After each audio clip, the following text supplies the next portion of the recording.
Fine student, देखो तो as usual आज क्लास में हम लोग 3 एडिटोरियल्स को कवर करेंगे, 340, 341 और 342।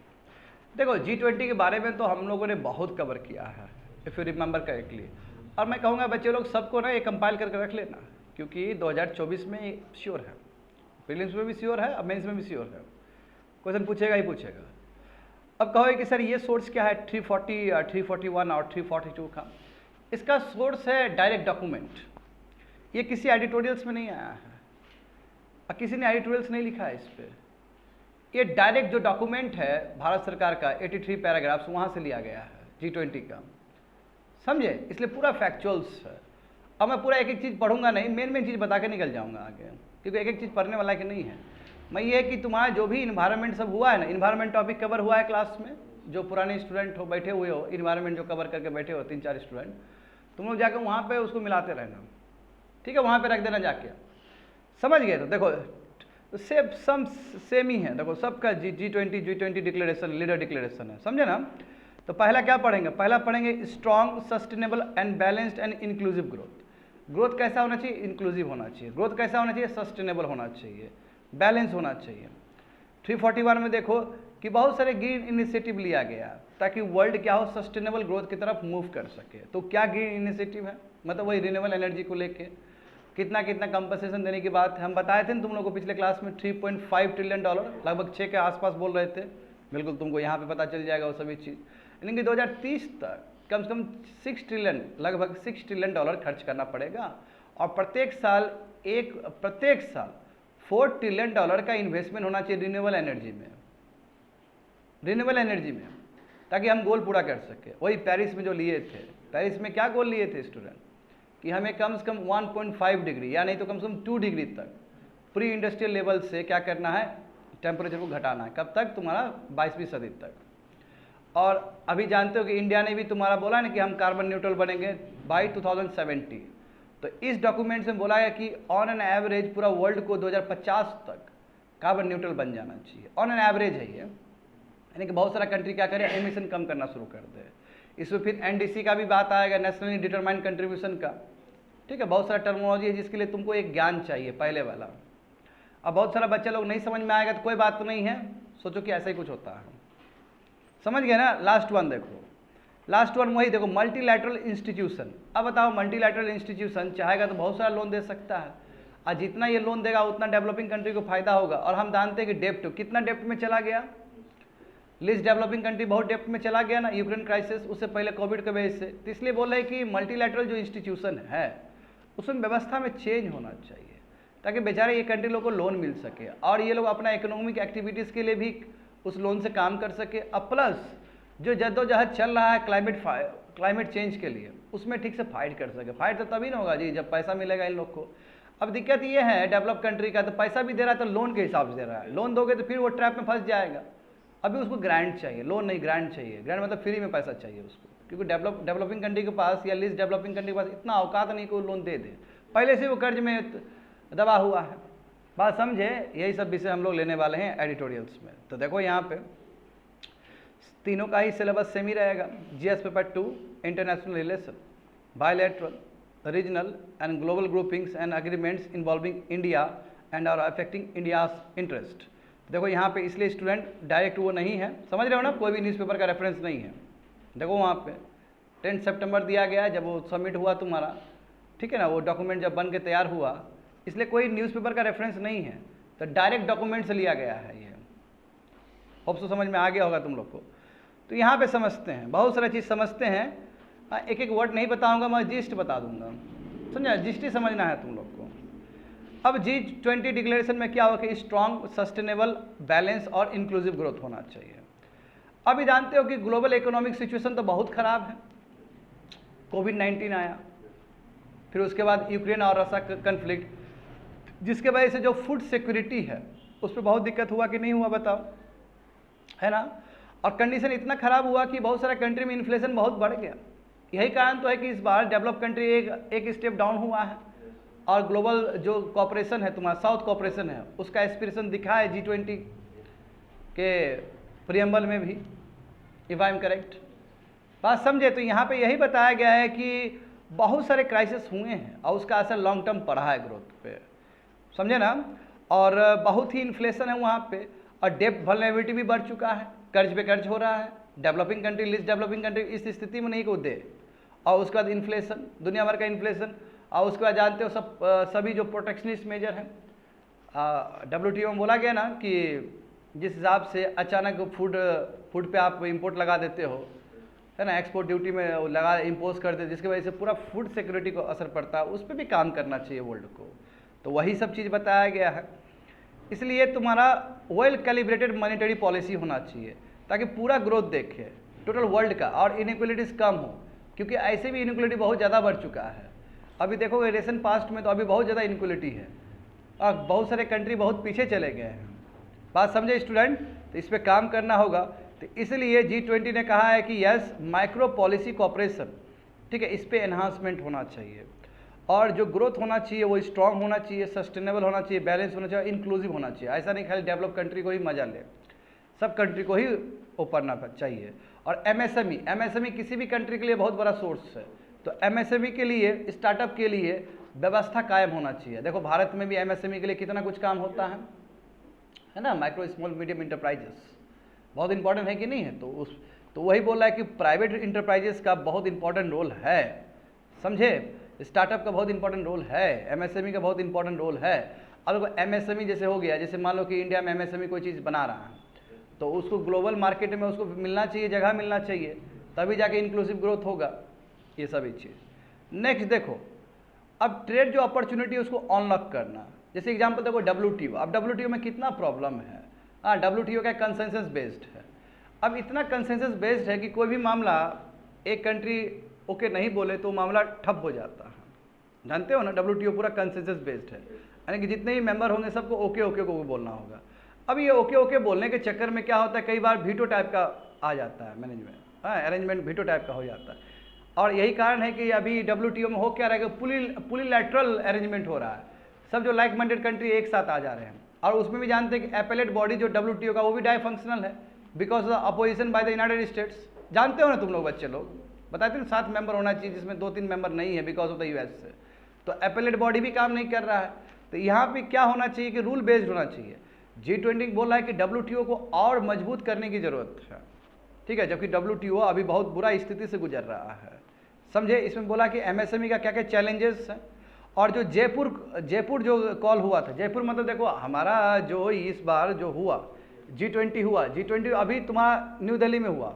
मैं इससे पहले 60 सिटीज़ गया है, घुमा है, ये 60 सिटी से घुमा है, 100 से ज़्यादा मीटिंग हुआ है, 125 कंट्री से ज़्यादा तुम्हारे 125 कंट्रीज हाँ वहाँ से रिप्रेजेंट किए हैं, बहुत सारे डेलीगेट्स लोग आए हैं, जानते हो तुम लोग। ये तो भव्य रहा है हमारा भारत में। तो वहीं पे जयपुर जो डिक्लेरेशन हुआ था या कॉल हुआ था, उसमें कहा था कि MSME को मिलना चाहिए, MSME को, है ना, इंटरनेशनल ट्रेड से इंटीग्रेट करने की ज़रूरत है। यदि MSME को हम इंटरनेशनल ट्रेड से इंटीग्रेट करेंगे तो इसका बहुत लाभ होगा MSME को भी, समझे। इसमें ग्लोबल वैल्यू चेन को आइडेंटिफाई करने का बात है, होप सो समझ में आ गया होगा तुम लोग को।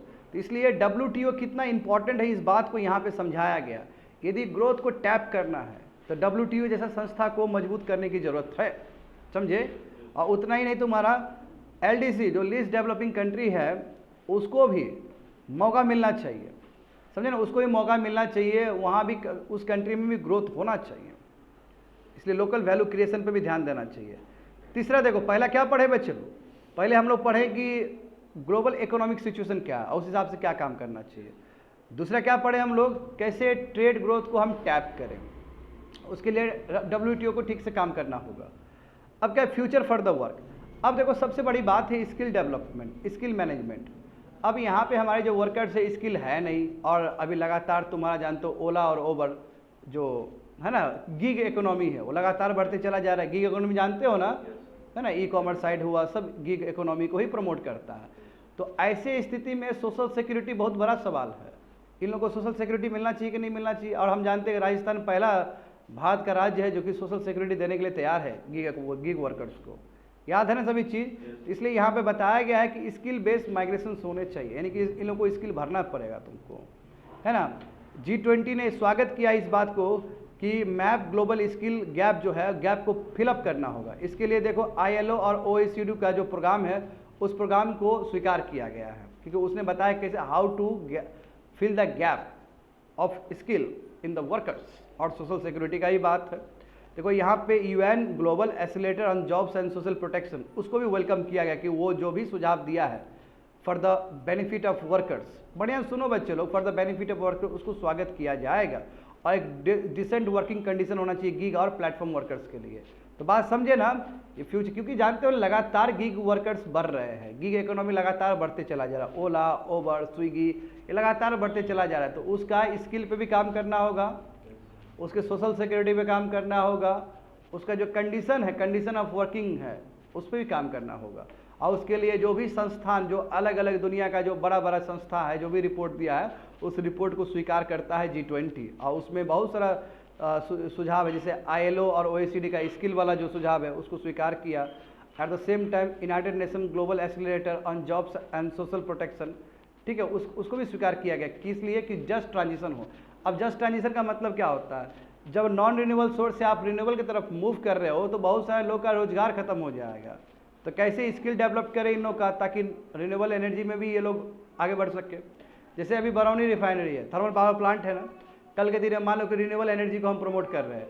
जब हम रिन्यूएबल एनर्जी को प्रमोट कर रहे हैं तो ये लोग जो बेचारा लोग अभी थर्मल पावर प्लांट में कोयला जलाता है, इन लोगों के पास स्किल होना चाहिए ना कि रिन्यूएबल एनर्जी में ये शिफ्ट कर सके। जैसे एग्जांपल देखो, आज तुम IAS का तैयारी कर रहे हो, कल के दिन में IAS का एग्जाम ही खत्म हो जाएगा और एग्ज़ाम दूसरा हो जाए उसका, तो उससे पहले तुमको स्किल डेवलपमेंट होना चाहिए ना कि IAS का एग्ज़ाम नहीं दे पाए तो हमारा जो अभी पढ़ रहे हैं, लिख रहे हैं, जिसमें हम महारत हासिल कर रहे हैं, उसका यूज़ दूसरी जगह पे कर सके। तो दैट्स फॉर जस्ट ट्रांजिशन। देखो जस्ट ट्रांजिशन पे भी बात है यहाँ पे, होप से समझ में आ रहा होगा तुम लोग को। एंड फाइनेंशियल इंक्लूजन, देखो फाइनेंशियल इंक्लूजन में फिर से भारत का बात हुआ है कि भारत ने देखो डिजिटल पब्लिक इंफ्रास्ट्रक्चर में करके दिखाया है। तो बिल्कुल भारत का जो किया हुआ चीज़ है, जानते हो ना, UPI, आधार कार्ड, डिजी लॉकर, भारत कितना बेस्ट है, इसको एमुलेट कर सकता है। इतना ही नहीं, MSME को भी फाइनेंशियल इंक्लूजन बनाने की जरूरत है। देखो MSME का सबसे बड़ा प्रॉब्लम यही होता है, MSME के लिए RBI कितना काम कर चुकी है पहले भी, याद है ना, रोड टैप वाला प्रोग्राम याद होना चाहिए तुम लोग को। अरे इन्वॉइसिंग पे मिलता था इन लोग को, इन्वॉइस मिलता था ना, ताकि देखो MSME चलता है, कैश बेस्ड इकोनॉमिक्स चलता है, उसको कैश चाहिए एवरी टाइम, और कैश चाहिए तो उसको क्रेडिट हर समय चाहिए क्रेडिट, अदरवाइज वो मनी लेंडर से ले लेगा तो फिर तो MSME डूब जाएगा। इसलिए MSME को सबसे इंपॉर्टेंट है किस तरह फाइनेंशियल इंक्लूजन के साथ जोड़े, बैंक के दरवाजा के साथ जोड़े, और डिजिटल पब्लिक इंफ्रास्ट्रक्चर भारत का बेस्ट है, इसको यूज़ कर सकता है G20 प्लेटफॉर्म, और बहुत ही अच्छा प्रेज मिला है भारत को, समझे, इंडिया से बहुत कुछ सीखा है। होप्स होता है इंडिविजुअल का फाइनेंशियल इंक्लूजन का बात हो या MSME का बात हो, तो बिल्कुल भारत का जो डिजिटल पब्लिक इंफ्रास्ट्रक्चर वो बेस्ट एग्जांपल है।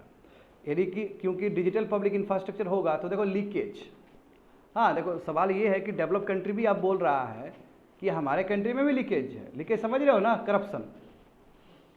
अब भारत ने ये जो जाम ट्रिनिटी है, जाम जानते हो ना, आधार, जाम मतलब क्या होता है, जनधन, आधार और नंबर, इसका, हाँ नंबर मतलब मोबाइल नंबर, ये तीनों का जो कम्बिनेशन है, इसके वजह से कितना लीकेज बचा है।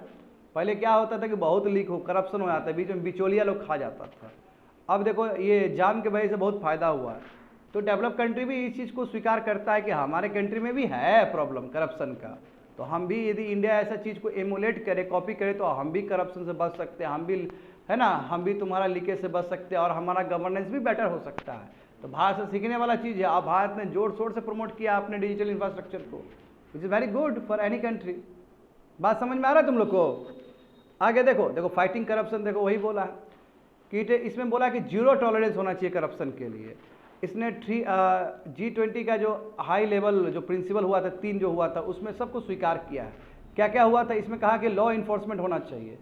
अब जैसे तुम लोग को बताया गया था ना स्टूडेंट, ग्लोब प्लेटफॉर्म बताया गया था ना, GLOB ग्लोब प्लेटफॉर्म। हाँ ये बुर्बक लोग देखो, तो FATF का बताए थे ना, FATF का क्या होगा, FATF का बहुत बड़ा नेटवर्क है, उस कंट्री को कुछ इन्फॉर्मेशन चाहिए तो आपका दे सकते हो, आपको कुछ इन्फॉर्मेशन चाहिए तो वहाँ से दे सकते हो। इससे क्या होगा, टेररिज्म ये जो करप्शन हो रहा है, ह्यूमन ट्रैफिकिंग हो रहा है, वो सब चीज़ खत्म हो सकता है। तो नंबर 1 क्या होगा कि लॉ इन्फोर्समेंट रिलेटेड तुम्हारा सही होना चाहिए, करप्शन से ठीक से लड़ सके, ठीक है। और एसेट रिकवरी मैकेनिज्म बेस्ट होना चाहिए, वही जो एसेट रिकवरी कंस्ट्रक्शन वाला क्या है हमारे कंट्री में, इंसॉल्वेंसी एंड बैंक्रप्सी सब है कि नहीं है बताओ। और भी होने चाहिए, और भी संस्था होना चाहिए ताकि करप्शन से लड़ा जा सके। तो यहाँ पे देखो वही मैं बोल रहा हूँ, वही ग्लोब वाला, ग्लोब नेटवर्क देखो, ग्लोब नेटवर्क क्या है, इन्फॉर्मेशन को शेयर करना ताकि जो भी लॉ इन्फोर्समेंट एजेंसी है वो ठीक से इम्प्लीमेंट कर सके उस चीज़ को, एंड ये बेटर होगा। सुनिए ये बेटर तरीका हो सकता है। Article 16 of the United Nations convention against corruption, इसमें भी बताया गया है कि ग्रुप एफर्ट से, है ना, बहुत सारे कंट्री के एफर्ट से हम क्या कर सकते हैं, करप्शन खत्म कर सकते हैं।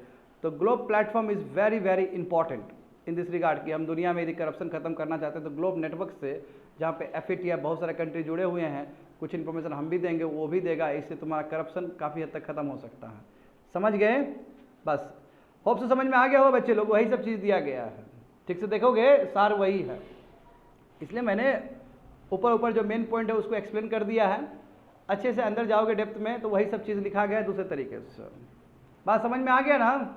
सिंपल तरीके से बताने का प्रयास किया और कुछ नहीं। देखो सेम है, आप देखो यहाँ पे पहले तो हम लोग पढ़े सस्टेनेबल ग्रोथ, इंक्लूसिव ग्रोथ, है ना, यही पढ़े जी, इसमें अलग अलग जगह देखे। अब देखते हैं ग्रीन इनिशिएटिव, क्या क्या ग्रीन इनिशिएटिव का बात किया गया ये G20 डिक्लेरेशन में। हाँ, जो 83 पेज का 84 पेज का बन के निकला ना, उसमें क्या क्या जिक्र है देखो यहाँ पे। फर्स्ट देखो, अब तुम जानते हो स्टूडेंट, इसमें कहा गया कि यदि सच में ही हम लोग 1.5 डिग्री सेल्सियस तक लिमिट करना चाहते हैं टेम्परेचर को as compared to pre industrial level. Pre industrial level मतलब 1850 से पहले, हालांकि इंडस्ट्रियलाइजेशन 1750 के बाद ही स्टार्ट हुआ, मगर जो रियल लेवल में 1850 के बाद होगा स्टार्ट। तो 1850 के पहले जो टेम्परेचर था, लेट से वहाँ पर टेम्परेचर 15 डिग्री सेल्सियस था, तो अभी 22वीं सदी खत्म होते होते कितना होना चाहिए, 15 + 1.5 होना चाहिए, यानी कि 16.5 होना चाहिए। 16.5 से नहीं जाना चाहिए, चलो 0.5 चला गया, यानी कि 1.5 से लेकर 2 तक होना चाहिए। कोशिश तो करना चाहिए 1.5 तक, और कोशिश पूरा कामयाब नहीं हुआ तो 2 तक लिमिट करो उसको। अब 2 से ऊपर चला जाएगा दिक्कत है। और अभी का ही रिपोर्ट तुम लोग देख लो, तुम लोग पढ़े हो, इन्वायरमेंट पढ़ के बैठे हो बच्चे लोग, या कई एडिटोरियल्स भी पढ़ चुके हो, तुम लोग जानते हो अभी तुम्हारा 1.15 डिग्री सेल्सियस बढ़ चुका है, इफ़ यू रिमेंबर करेक्टली। अभी 1.15 डिग्री सेल्सियस बढ़ चुका है, तो यानी कि मतलब आपके पास बहुत कम गैप है। आपके पास फ्लेक्सिबिलिटी कितना बचा है, 0.8 को रिड्यूस करने का, 0.9 को रिड्यूस करने का। चलिए आप प्रिफेरली कहो तो 0.4 होगा, बात समझे? या तो 1.5 डिग्री तक, या मैक्सिमम नहीं हुआ तो 2 डिग्री तक। अब 1.15 अभी तक हो चुका है, तो कितना बचा तुम्हारे पास स्पेस? मैक्सिमम तुम्हारे पास बचा 0.9 का, या तुम्हारा मिनिमम कितना बचा, 0.4 का बचा। बात समझे? तो अब ये सब चीज़ को समझते हुए क्या बोला है कि यदि हम सच में ही चाहते 1.5 डिग्री सेल्सियस तक लिमिट करना चाहते, तो उसके लिए 2019 में जो भी एमिशन हो रहा था 2030 तक उसको 43% कम करना पड़ेगा। बताओ कितना बड़ा बात है। 2019 में लेट से 100 unit green house gas emit हो रहा था, उसको कम करके आपको 43% कम करना होगा। तो कितना करना होगा 2030 तक? 43% घटा लो, तुमको कितना करना पड़ेगा, लगभग तुम्हारा 55 बोल लो या 57 बोल लो। बात समझे ना? तो बहुत रिडक्शन करने की ज़रूरत है। तो बहुत रिडक्शन करने की ज़रूरत है, इसका मतलब क्या हो कि जो भी NDC था, नेशनली डिटरमाइंड कंट्रीब्यूशन, जहाँ पे कंट्री सब अपने वॉलेंट्री लेवल पे आ रहे थे, अब बोले थे हम इतना इतना रिड्यूस करेंगे 2025 तक, 30 तक, 40 तक, वो सब में और कमी करना होगा। यानी कि पहले बोला था कि हम 10 यूनिट कम करेंगे, तो अब तुमको ज़्यादा बोलना है। अब बताओ, एक दुबई में होने वाला है डिक्लेरेशन हमारा, जानते हो ना, दुबई में होने वाला है। अब ये जो नेक्स्ट तुम्हारा जो COP होगा, COP 22 होगा शायद, COP 22 या 26 मुझे पता नहीं है, देख लेना। वो COP 22 नहीं होगा, COP 22 तो पहले हो चुका है। ऐसे देखना जो भी नया COP होने वाला है UNFCCC का, उसमें यही मुद्दा होगा कि आपको फ्रेश NDC लेके आना होगा, और ऐसा NDC ताकि 2030 तक का जो भी अचीवमेंट हो सके और लिमिट 1.5 डिग्री सेल्सियस तक हम लिमिट कर सके। समझ में आ गया ना? अब इसके लिए ज़रूरी क्या है? अब इतना कुछ है, 43 डिग्री सेल्सियस, 43% आपको घटाना है, तो उसके लिए टेक्नोलॉजी ट्रांसफर होना चाहिए कि नहीं होना चाहिए? अब डेवलप कंट्री के पास बहुत अच्छा टेक्नोलॉजी, देखते हो हाइड्रोजन फ्यूल वाला भी टेक्नोलॉजी है इन लोग के पास, हाँ, सोलर पैनल वाला भी है। जैसे चाइना के पास देखते हो सोलर पैनल से कितना है टेक्नोलॉजी, वेफर लेवल पर टेक्नोलॉजी है कि नहीं है? तो बिल्कुल ये एक कंट्री में कंसंट्रेट होगा तो नहीं होगा, ट्रांसफर होना चाहिए वॉलंटरी लेवल पे, म्यूचुअली अग्रीड टर्म्स पे होना चाहिए। कैपेसिटी बिल्डिंग होना चाहिए, यानी कि रिन्यूएबल एनर्जी बना है तो कुछ ज़्यादा ही बनाओ। फाइनेंसिंग इंपॉर्टेंट है, क्योंकि डेवलपिंग कंट्री तो फाइनेंसिंग को लेके भी प्रॉब्लम फेस कर रहा है। तो देखो इसमें यही बोला है कि सब कंट्री से अर्ज किया गया, रिक्वेस्ट किया गया कि 2030 का जो टारगेट है, आप जो सब कंट्री लाए हो, पिछले साल गया था ना, इसे पिछले बार कहाँ इजिप्ट में हुआ था कि नहीं हुआ था स्टूडेंट, याद है तुम लोग को? उससे पहले ग्लास्को में हुआ था, ग्लास्को बाद फिर इजिप्ट में हुआ, इजिप्ट बाद अब फिर तुम्हारे दुबई में होगा। तो जो भी आप पहले लेके आ रहे थे कि 2030 तक हम इतना इतना करेंगे, उसमें और भी आपको कम करना होगा, यानी कि ग्रीन हाउस गैस कम करना होगा और प्लेज बड़ा लेना होगा कि ग्रीन हाउस गैस हम कम कर रहे हैं और रिन्यूएबल एनर्जी सोर्स ज़्यादा बढ़ा रहे हैं। बात समझे? तो वही बोला कि 2030 का जो टारगेट है उसके लिए एनडीसी आपको और स्ट्रेंथन करना होगा, रिविजिट करना होगा, समझे, बाय एंड ऑफ द 2023। और इसका मामला कहाँ पे बैठेगा? फिर वहाँ पे दुबई डिक्लेरेशन, क्योंकि नवंबर दिसंबर में फिर दुबई का वो हो जाएगा, कॉप हो जाएगा वहाँ पे। तुम खुद देखो कि पेरिस एग्रीमेंट में ये लिखा गया कि डेवलप कंट्री क्या करेगा स्टूडेंट, डेवलप कंट्री तुम्हारा इंपॉर्टेंट रोल प्ले करेगा। अब बताओ, सबसे बड़ी बात है डेवलप कंट्री ने तो बहुत पहले ही बोल दिया था कि $100 बिलियन देंगे, मैं अभी तक दिया ही नहीं है। सबसे बड़ा प्रॉब्लम ये भी होता है। आगे देखो, G20 ने ये भी बताया है कि देखो, यही बोला कि जरूरी है फर्स्ट ग्लोबल स्टॉक टेक है, ये देखो बहुत इंपॉर्टेंट है, ये जो दुबई में होने वाला है COP28 देख सकते हो यहाँ पे, COP28 जो दुबई में होने वाला है स्टूडेंट, उसमें पहली बार ग्लोबल स्टॉक टेक होगा। क्या होता है ग्लोबल स्टॉक टेक? यानी कि सब कंट्री खुल के बोलेगा कि हम इतना इतना रिड्यूस कर रहे हैं, सब कंट्री अपना उसके साथ आएगा, और प्लस बोलेगा कि मिटिगेशन, एडेप्टेशन और कैसे हम करें इस चीज़ को। जानते हो ना, अभी जितने भी पैसा आता है सब तुम्हारे मिटिगेशन के लिए आता है। क्या होता है मिटिगेशन? मतलब रिन्यूएबल एनर्जी बनाना, सोलर पैनल पे काम करने के लिए। सोलर पैनल पे काम करना है तो तुम डेवलप कंट्रीज में मांगो, पैसा तुमको दे देगा। But what about the adaptation? Adaptation का मतलब क्या है कि कैसे हम ऐसा इन्वायरमेंट बनाएं जिसकी वजह से जो प्रॉब्लम हो रहा है क्लाइमेट का वो कम हो, दैट्स कॉल्ड एडेप्टेशन। जैसे मान लो कि कहीं पे फ्लड आया तो बहुत सारे लोग मर जाएंगे ना, तो कैसे फिर उसको पटरी पे लाया जाए, दैट इज कॉल्ड एडेप्टेशन। जैसे बिल्डिंग बनाना है, दैट इज एडेप्टेशन। इंफ्रास्ट्रक्चर बनाना है, दैट इज एडेप्टेशन। तो एडेप्टेशन के लिए तो फंड आ ही नहीं रहा है। और इससे पहले देखो इजिप्ट में ये मुद्दा हुआ था। ए बच्चा लोग कान खोल के सुनो बाबू, कुछ नहीं आता है तुम लोग को, इधर ध्यान दो अच्छे से, बढ़िया सुनो। यहाँ पे इजिप्ट में ये मामला हुआ था कि चलो ठीक है आप एडेप्टेशन पर देंगे हम पैसा, क्योंकि बहुत दिन से एडेप्टेशन पे इग्नोर किया गया था। मिटिगेशन पे तो ठीक ही मिल रहा है, ज़्यादातर फंड तुम्हारे मिटिगेशन के लिए ही मिल रहा है। देखो इसमें यह भी बोला गया कि मिड सेंचुरी तक, यानी कि 2050 तक जरूरी है कि कार्बन न्यूट्रल पूरा वर्ल्ड बन जाए। हाँ, ये अलग बात है कि भारत कब कार्बन न्यूट्रल बनेगा, 2070 में, मगर एज अ होल बोल रहा है, यानी कि मैक्सिमम कंट्री कोशिश करे कि कार्बन न्यूट्रल तुम्हारा 2050 तक ही बन जाए। क्या होता है बुर्बक बच्चा लोग, क्या होता है कार्बन न्यूट्रल का मतलब? हाँ, जितना हम कार्बन इमिट करें उतना कार्बन हम एब्जॉर्ब कर लें, दैट्स कॉल्ड कार्बन न्यूट्रल। और हमारा रेलवे ने भी बोला है ना, रेलवे ने बोला ना कुछ साल में हम कर लेंगे, बिल्कुल। तो देखो इसमें ये बोला कि हाँ, अब जब आप ये कर रहे हो कि कार्बन न्यूट्रल बना रहे हो 2050 तक, इसका असर short term, medium term, long term पे क्या पड़ेगा, ग्रोथ पे क्या पड़ेगा, इन्फ्लेशन पे क्या पड़ेगा, अनएम्प्लॉयमेंट पे क्या पड़ेगा, वो सब चीज़ का भी लेखा जोखा होना चाहिए, क्योंकि जस्ट ट्रांजिशन का बात है यहाँ पे। जब हम रिन्यूएबल एनर्जी की तरफ मूव करेंगे, जस्ट ट्रांजिशन होना जरूरी है कि नहीं है? बात समझे ना? तो देखो यहाँ पे वही बात हो। आप देखो मोदी जी का जो लाइफ स्टाइल वाला जो प्रोग्राम है, मोदी जी ने लाइफ वाला दिया था ना अपना। चल जा, प्रॉब्लम हो रहा है क्या? प्रॉब्लम है तो यू कैन लीव। देख रहे हैं कि सफोकेशन हो रहा है क्या? प्रॉब्लम हो रहा है तो जा सकते हो। देखो यहाँ पे लाइफ, देखो लाइफ में क्या, लाइफ स्टाइल, यानी कि मोदी जी बोले हैं कि जीने का जो हमारा लाइफ स्टाइल को लिया गया है G20 डिक्लेरेशन में, बताए थे ना, चाइना ने शुरू में अपोज किया था इस वर्ड को लेके। लाइफ में यही बताया गया कि हमारा जो जीने का तौर तरीका होना चाहिए वो बहुत ही नेचर के फेवर में होना चाहिए। जैसे बेस्ट एग्जांपल देखो, एनिमल को किल करोगे तो नेचर को नुकसान होगा। मीथेन देखो, अब तुम एनिमल को पाला तो methane, lot of methane emit. Cattle को रेयरिंग करने से मेथल तुम्हारा मीथेन बहुत सारा एमिट होता है। तो इससे बढ़िया एक काम करो कि ख़त्म कर दो, I mean, जानवर को मत मारो तुम। इसके लिए यूनाइटेड स्टेट्स क्या कर रहा था, लेबोरेटरी बेस्ड मीट बना रहा था कि नहीं बना रहा था? तो मोदी जी बोले हैं कि वेजिटेरियन की तरफ मूव करो। लाइफ का मतलब ही होता है, लाइफ स्टाइल का मतलब, वेजिटेरियन की तरफ मूव करोगे तो कोई एमिशन नहीं होगा, क्योंकि नॉन वेजिटेरियन वाला लोग ज़्यादा एमिशन कर रहा है। तो खाली इधर खाने का ही बात नहीं है, ये चीज़ दूसरी जगह भी हो सकता है हमारा कल्चर का। जैसे थर्मल पावर प्लांट इधर रिन्यूएबल करो, खाने का जो स्टाइल है तो उसमें करो। बात समझ गए ना? तो ये भी यहाँ पे रखा गया है।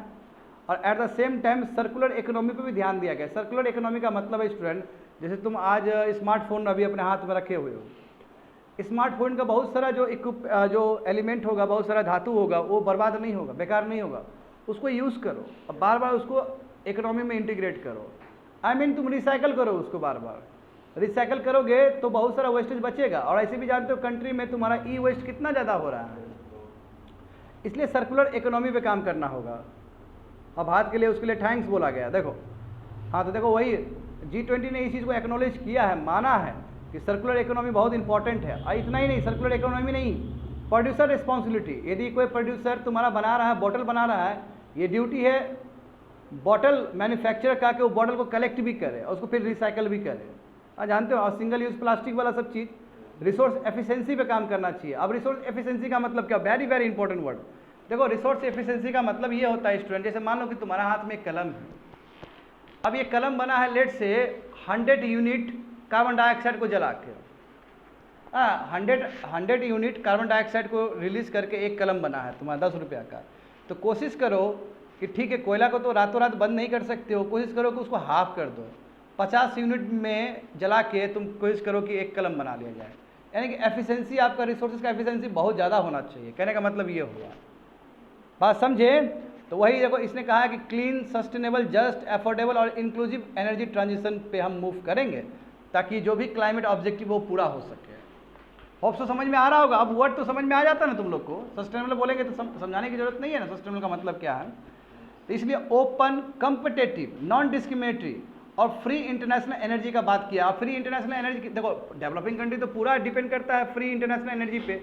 जैसे कार्बन क्रेडिट हुआ, अब हमारा कार्बन क्रेडिट खरीदेगा तो बहुत फायदा होगा ना, हमें पैसा मिलेगा तो फिर हम रिन्यूएबल एनर्जी पे इन्वेस्टमेंट करेंगे। तो इस तरह पूरा दुनिया खुल जाना चाहिए।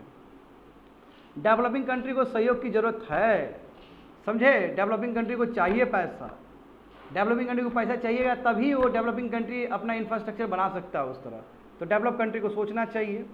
अब देखो इंडिया ने क्या बोला, इंडिया ने बोला है कि yes, green hydrogen innovation centre हम बना रहे हैं और उसको देखो मदद भी कर रहा है इंटरनेशनल सोलर अलायंस। बहुत अच्छी बात है कि नहीं है, क्योंकि जितना ग्रीन हाइड्रोजन होगा उतना बढ़िया, क्योंकि ग्रीन हाइड्रोजन तुम्हारा क्या ग्रीन फ्यूल है, वो बहुत बढ़िया। ग्रीन हाइड्रोजन कैसे बनेगा, H2O को इलेक्ट्रोलाइज करके, उसके लिए इलेक्ट्रोलाइजर चाहिए होगा तुमको, बस बहुत ही एनर्जी इंटेंसिव चीज़ है वो। तो जब ISA इंटरनेशनल सोलर अलायंस खुद मदद कर रहा है इंडिया का प्रोग्राम को, तो बहुत बढ़िया है ना, ये दुनिया में अच्छा मैसेज जाएगा। समझे स्टूडेंट। हाँ देखो क्या बोला गया कि वर्ल्ड को ना कम से कम $4 ट्रिलियन की ज़रूरत है ताकि वो रिन्यूएबल एनर्जी को एनर्जी मिक्स में ज़्यादा डाल सके। कहने का मतलब जो आप अभी देखो भारत में क्रूड ऑयल कितना, क्रूड ऑयल पे कितना डिपेंड करते हैं हम लोग। हाँ, लगभग 83% क्रूड ऑयल बाहर से आता है एनर्जी में हमारा, 83%। और जहाँ तक नेचुरल गैस का बात है, जो LPG खाते हो 50% बाहर से मंगवाते हो, जिसमें कतार तुम्हारा नंबर 1 है जो बेचता है हमें। तब तो कहने का मतलब पूरा दुनिया को प्रत्येक साल कितना ज़रूरत है, $4 ट्रिलियन की ज़रूरत है रिन्यूएबल एनर्जी पे इन्वेस्ट करने के लिए, तब जाके तुम्हारा एनर्जी ट्रांजिशन हो पाएगा। समझ गए ना। और इसमें ये भी बोला कि एनर्जी जो एफिशिएंसी होना चाहिए वो डबल होना चाहिए 2030 तक। यानी कि अभी आपको 10 यूनिट लग रहा है कोई भी सामान बनाने के लिए, तो 2030 तक 5 यूनिट लगना चाहिए, कार्बन डाइऑक्साइड रिलीज होना चाहिए वही सामान बनाने के लिए। तो एनर्जी एफिशिएंसी पे काम, डबलिंग करना होगा उसके रेट को। बात समझ में आ गया ना। यहाँ पे देखो ग्लोबल बायोफ्यूल अलायंस पे भी बात किया कि हम जानते हैं, हम पहले आईटीआई पढ़ चुके हैं ना, ग्लोबल बायोफ्यूल अलायंस जो भारत ने आगे दिया था। इसके लिए और भी कंट्री, बांग्लादेश, सभी, सिंगापुर भी ज्वाइन किए थे। वही इसमें क्या बात था, बायोगैस, इथेनॉल ब्लेंडिंग, हाँ ये सबको भी हम प्रमोट करें और एक इंटरनेशनल मार्केट बनाएं। हाँ पढ़ चुके हो तुम लोग वहाँ पे।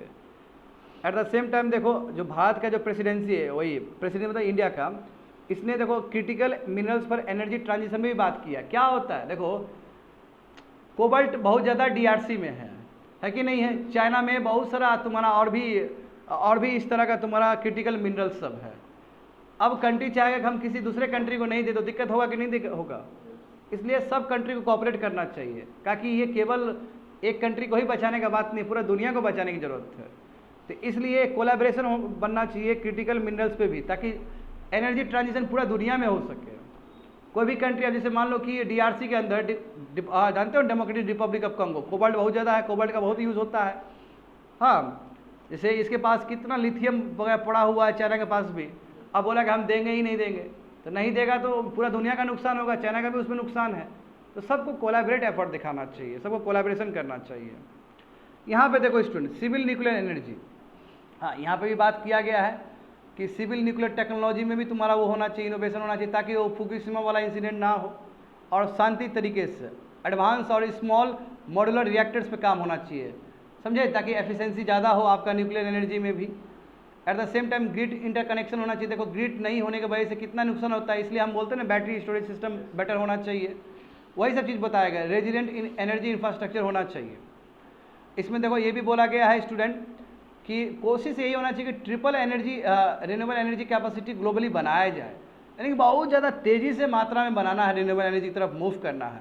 याद करो इसमें G20 ने वो भी याद दिलाया है, 2009 का भी याद दिलाया है, पीटर्सबर्ग में जो हुआ था उसमें कहा गया था जो फॉसिल फ्यूल के ऊपर जो सब्सिडी दिया जाता है उसको फेज आउट कर दो, ख़त्म कर दो।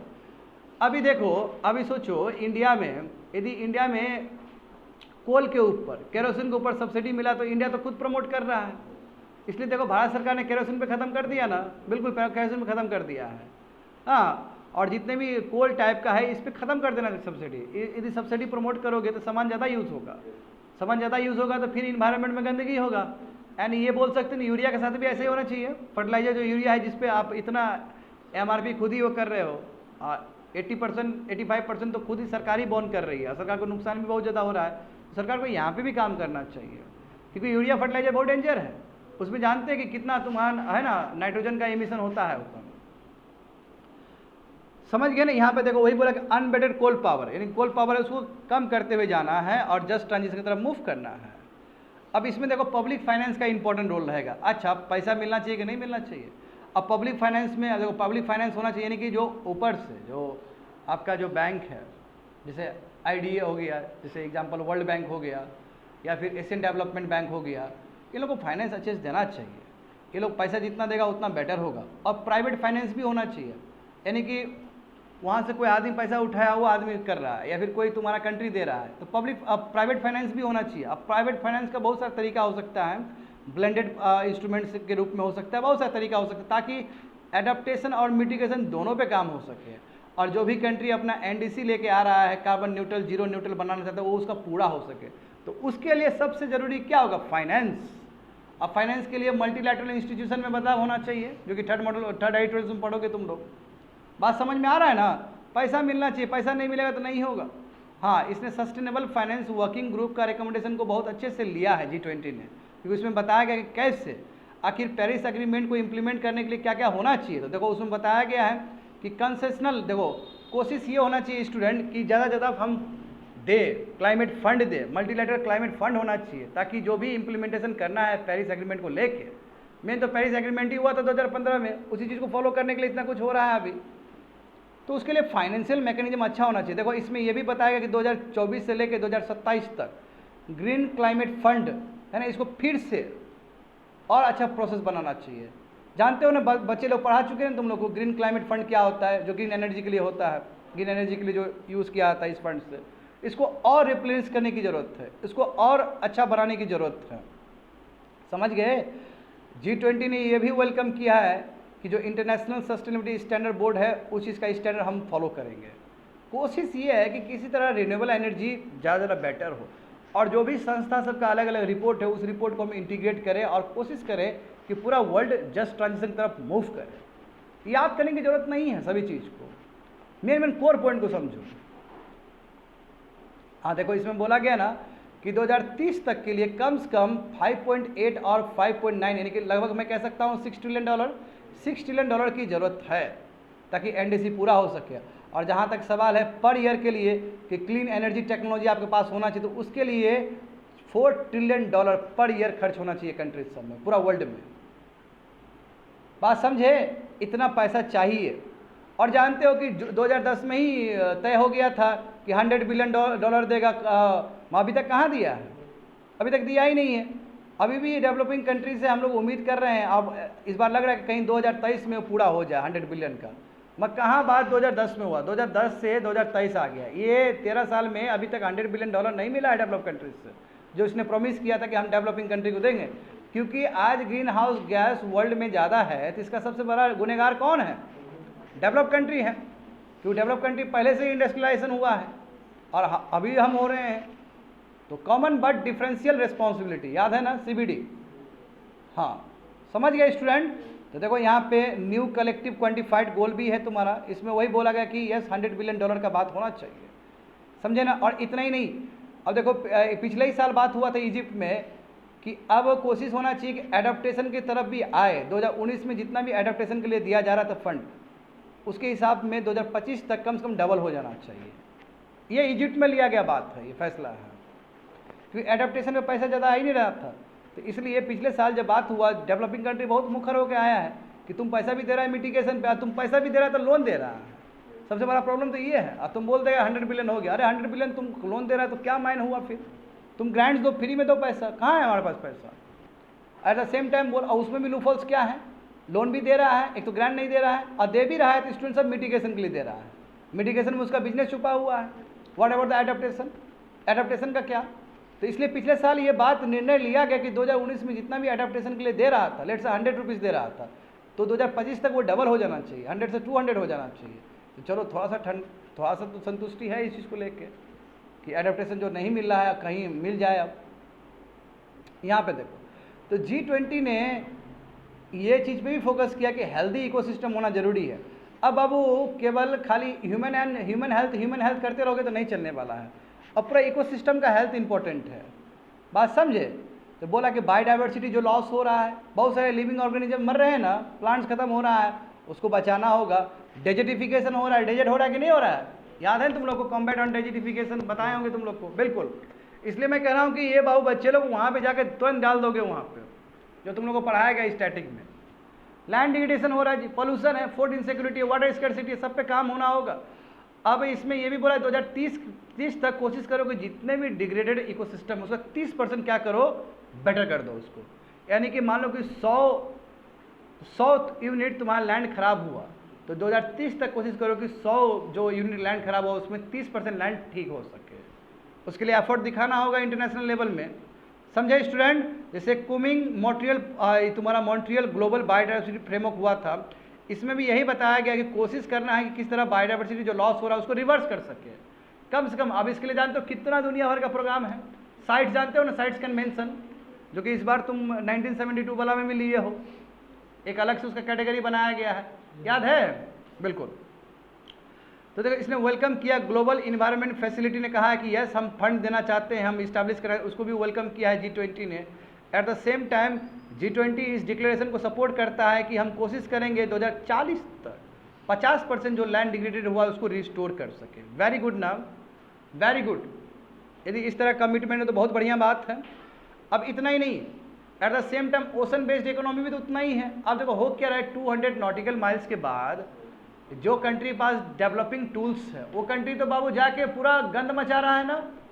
याद करो तुम लोग, बहुत पहले एडिटोरियल से आया था जिसमें बता रहे थे कि ये जो स्वीडन वाला कंट्री है, ऊपर वाला कंट्री, ये लोग पास बहुत ही अच्छा टेक्नोलॉजी है, तो पूरा बर्बाद कर दिया ना मरीन स्पीसीज को। अरे भाई वहाँ पे रिस्ट्रिक्शन होना चाहिए, जैसे अंटार्कटिका है, अंटार्कटिका में जाकर तुम खोद रहे हो, वहाँ पे मरीन प्रोटेक्टेड एरियाज है कि नहीं है, तो मरीन स्पीसीज को भी बचाना होगा, समझे? तो वही अनक्लॉज बताया गया है, BBNG बताया गया है कि उसके हिसाब से आपको चलना होगा। वर्ल्ड ओशन मरीन इकोसिस्टम को भी प्रोटेक्ट करने की जरूरत है। हाँ देखो CCAMLR पहले भी आया था ना, ये commission for conservation of Antarctica marine living resources. हाँ उसके बाद अंटार्कटिका ट्रीटी सिस्टम भी है तुम्हारा। ये सब यही बोला कि वहाँ पे क्या मरीन प्रोटेक्टेड एरियाज है ना, कि वहाँ पे कोई भी फिशिंग विशिंग नहीं करे, अनरेगुलेटेड फिशिंग ना हो, रिस्ट्रिक्टिव फिशिंग बिल्कुल नहीं होना चाहिए, क्योंकि टेक्नोलॉजी ज़्यादा है इसका मतलब ये नहीं कि कुछ भी करोगे। देखो इसमें बोला गया ना कि इलीगल, अनरिपोर्टेड और अनरेगुलेटेड फिशिंग को पूरा खत्म कर देना है, क्योंकि इससे मरीन जो स्पीसीज है वो बर्बाद हो जाता है स्टूडेंट।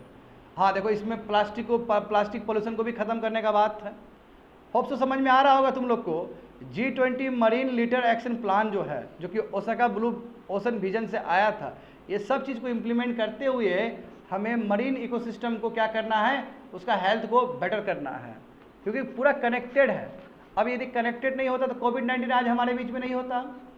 तो केवल ह्यूमन हेल्थ बोलने से नहीं होता है, इकोसिस्टम का हेल्थ पे बात करना होगा। इकोसिस्टम में लैंड आएगा, ओशन आएगा, सभी चीज़ पे प्रोटेक्ट करना होगा। और G20 ने इस चीज़ को बहुत ही अच्छे से इंडोर्स किया है। होप तो समझ में आ गया होगा तुम लोग को।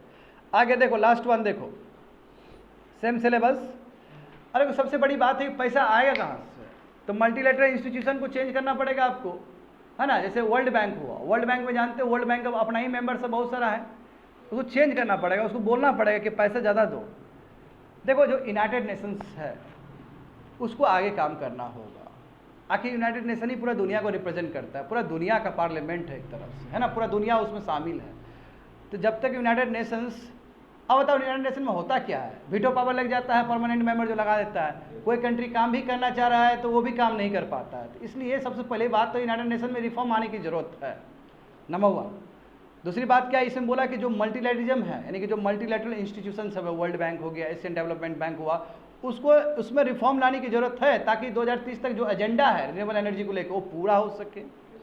समझ गए ना, इसमें क्वांटम जंप लाने की जरूरत है। हाँ, बिलियन से लेकर ट्रिलियंस ऑफ डॉलर लोन में देने की बात होना चाहिए। अरे बता, बहुत कम देता है लोग, ज़्यादा पैसा देना चाहिए। ज़्यादा पैसा देगा तो उतना ही डेवलपमेंट होगा, उतना ही पॉवर्टी से लड़ा जा सकता है, उतना ही जो ग्लोबल चैलेंज है उससे लड़ा जा सकता है, समझे, उसका इम्पैक्ट बहुत डीप होगा। G20 ने कैपिटल एडिक्वेसी फ्रेमवर्क पे बात किया है, उसमें कहा है कि जितना भी पैसा दे रहा है मल्टीलैटरल इंस्टीट्यूशन, $200 बिलियन और भी एक्स्ट्रा दे सकता है नेक्स्ट डिकेड तक।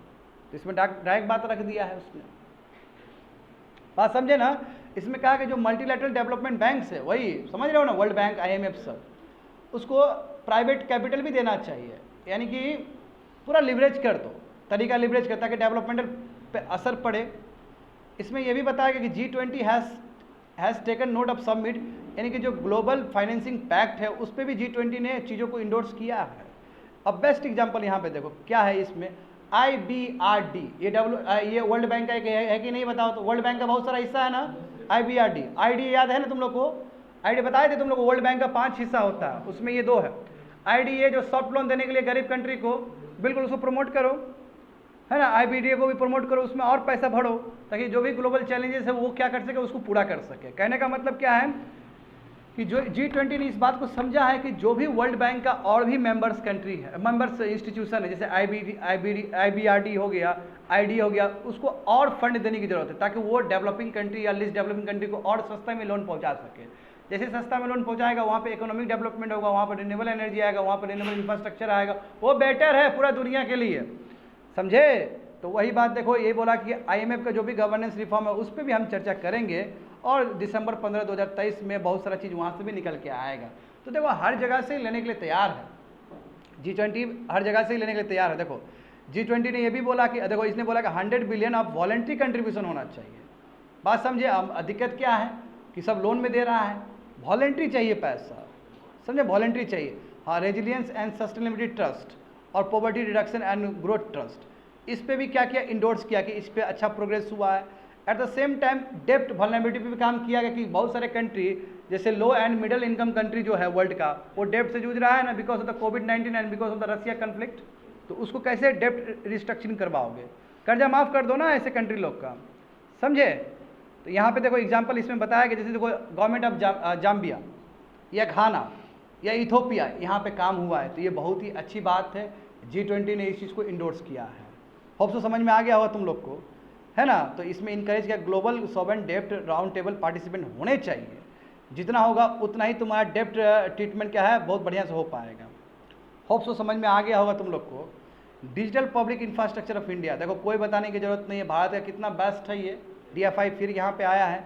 यस, ये बहुत इंक्लूसिव है ना, सबके हाथ में UPI है तो सब है ना, सबका बैंक अकाउंट। देखो प्रधानमंत्री जनधन योजना 50 करोड़ अकाउंट खुला है, अब 50% ज़्यादा तुम्हारा महिला का है। इससे बड़ा इंक्लूसिव ग्रोथ क्या हो सकता है, इससे बड़ा तुम्हारा वुमेन इंपावरमेंट क्या हो सकता है। हाँ, हमारा डिजी लॉकर, जनधन, है ना, ये सभी UPI वर्ल्ड क्लेम हो रहा है इसका। तो G20 डिक्लेरेशन कहा कि ये सेफ है, सिक्योर है, ट्रस्टेड है, अकाउंटेबल है, सब बहुत बढ़िया है। इसमें पर्सनल डेटा, प्राइवेसी, सब चीज़ का ख्याल रखा जाएगा। इसने वेलकम किया कि जो भारत ने कहा है कि भारत ने कहा है कि हम रिपोजिटरी बना सकते हैं, यानी कि डेटा के लिए लाइब्रेरी बना सकते हैं। तो वेलकम किया कि ठीक है, आपका जो तौर तरीका है वर्ल्ड पे लागू होगा। अच्छी बात है ना हमारे के लिए, हाँ हमारे लिए बहुत अच्छी बात है। देखो आगे 5th number, one future alliance पे बात किया गया है। वन फ्यूचर अलायंस का मतलब क्या है कि टेक्निकल असिस्टेंस होना चाहिए। हाँ, टेक्निकल DPI को, अब देखो टेक्निकल असिस्टेंस भारत ही कर सकता है बेटर, तो भारत करने के लिए रेडी भी है। देखो ऐसा नहीं है, देखो सेंट्रल बैंक डिजिटल करेंसी पे भी बात हुआ है, आखिर बिटकॉइन का मार है तो कैसे काउंटर किया जाए। तो डिजिटल बैंक, तुम्हारा सेंट्रल बैंक डिजिटल करेंसी से ही हो सकता है ना, ये क्रॉस बॉर्डर पेमेंट हो सकता है, इंटरनेशनल। अब देखो बिटकॉइन तो कहीं से भी कहीं चला जाता है, जब तक ये फीचर तुम अपने कंट्री का डिजिटल करेंसी पे नहीं दोगे तो बिटकॉइन कैसे नीचे जाएगा। इसलिए क्रॉस बॉर्डर ट्रांजैक्शन भी हो सकते हैं तुम्हारा उससे, बात समझे। इसमें देखो BIS इनोवेशन हब, हाँ इसको भी देखो, इसको भी बहुत अच्छे से इंडोर्स किया है G20 ने। G20 ने global initiative on digital health, इसको भी बहुत अच्छे से कहा कि ठीक है डिजिटल है आयुष्मान भारत, याद है तुम लोग को? इसमें कहा गया ना कि जितने भी बीमारी है रिपोर्ट सब है वो एक बार में डेटा रिपोजिटरी हो जाएगा उसका, और कहीं पे भी जाओगे तो तुमको बार बार टेस्ट कराने की जरूरत नहीं है, तो बहुत अच्छी बात है ना। G20 ने देखो ये भी कमिटमेंट दिया कि जो भी 2019 में AI प्रिंसिपल्स हुआ था आर्टिफिशियल इंटेलिजेंस को लेके, तो वहाँ पे भी बात हो, क्योंकि AI बहुत इंपॉर्टेंट है डिजिटल इकोनॉमी के लिए, उसको तुम नकार नहीं सकते, बट उसके लिए वर्ल्ड लेवल पे स्टैंडर्ड होना चाहिए। तो हम जानते हैं कि AI जितना हमें बेटर कर सकता है उतना हमें नुकसान भी पहुँचा सकता है, वी नो डैट। बात समझे स्टूडेंट? तो यहाँ पे देखो इसमें क्या, हाँ गवर्नेंस अप्रोच होगा ताकि बेनिफिट मैक्सिमम पहुँच सके AI से रिलेटेड, और AI जो भी रिस्क है तो ग्लोबल लेवल पे कॉपरेशन हो, स्टैंडर्ड तय हो, ठीक है। सस्टेनेबल डेवलपमेंट गोल है ना, उसमें भी AI का बहुत सारा रोल हो सकता है। देखो AI क्या नहीं है, गवर्नेंस में AI कितना रोल प्ले करेगा, बहुत। AI देखो AI से तुम्हारा अब क्या नहीं बन रहा है, AI से पूरा रिप्लेस कर देगा AI। हाँ इसमें देखो फाइनेंसिंग सिटीज़ ऑफ टुमारो, इसमें यानी कि कोशिश करना है कि किसी तरह हम एक फाइनेंशियल स्ट्रेटेजी बनाएं ताकि अर्बन प्लानिंग जो हो वो बेटर हो। अभी देखते हो अर्बन प्लानिंग कितना आंख बंद करके है। अब यदि अर्बन प्लानिंग, वही एडेप्टेशन ही है स्टूडेंट, ये अर्बन प्लानिंग अच्छा होगा तभी तो साइक्लोन यदि आएगा तो उस चीज़ को झेल सके। हाँ आज किसी जगह पे यदि फ्लड आ जाता है तो पूरा डूब जाता है सिटी, तो ऐसा सिटी नहीं बनना चाहिए। सिटी ऐसा बनना चाहिए ताकि क्लाइमेट चेंज से रिलेटेड कोई भी प्रॉब्लम्स हो तो उसको बढ़िया से झेल सके। Are you getting me? तो इसलिए ज़रूरी है कि बहुत सारे स्टेक होल्डर, चाहे तुम्हारा DFI हो डिजिटल वाला हो या फिर MDB हो यानी कि मल्टीलैटरल इंस्टीट्यूशन जो भी हो, सब आए और साथ में काम करे और अर्बन इंफ्रास्ट्रक्चर पे ढंग से प्लानिंग हो। और देखो प्लानिंग का मैं बात कर रहा हूँ या फाइनेंस का बात कर रहा हूँ तो हम म्यूनिसिपलिटी बॉन्ड का बोल सकते हैं ना कि ज़्यादा ज़्यादा हमारा म्यूनिसिपल जो कॉर्पोरेशन है या म्यूनिसिपलिटी है वो ज़्यादा ज़्यादा बॉन्ड जारी करे, जस्ट लाइक इंदौर। हाँ जस्ट लाइक तुम्हारा जो मुंबई है, मुंबई भी बहुत अच्छे से बॉन्ड जारी करता है, इंदौर भी करता है। तो इस तरह का इनोवेशन के साथ आना होगा। जितना हम बॉन्ड जारी करेंगे, जितना फाइनेंशियल मैकेनिज्म स्ट्रांग हो, उतना ही इंफ्रास्ट्रक्चर बेटर होगा और उतना ही हम रिन्यूएबल एनर्जी की तरफ मूव कर पाएंगे। That's it.